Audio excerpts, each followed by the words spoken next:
আর একটা প্রশ্ন আছে আপনার কাছে। আপনি জানেন যে ফুলবাড়িতে স্বপ্নপুরী নামে একটা বিনোদন পার্ক রয়েছে। আপনি যদি ফুলবাড়ি সরি আপনি যদি স্বপ্নপুরী পার্কের সাথে আপনার সাপিনা পার্কের একটু ডিফারেন্স করেন তাহলে আপনি কি বলবেন?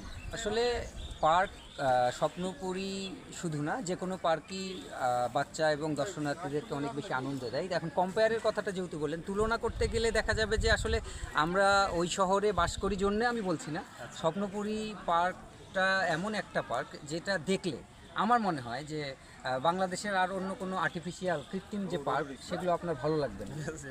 শুধুমাত্র আয়তন না, ওখানে যে কাজগুলো করা হয়েছে এবং যত বড় এরিয়া নিয়ে এবং যতটা কারুকাজ করা হয়েছে এবং প্রাকৃতিক এবং কৃত্রিম পরিবেশের উভয়ের মিশ্রণে একটা সুন্দর মনোমুগ্ধকর একটি জায়গা, যেটা বাংলাদেশের বিভিন্ন জায়গা থেকে প্রতিদিনই হাজার হাজার দর্শনার্থী স্বপ্নপুরীতে আসে।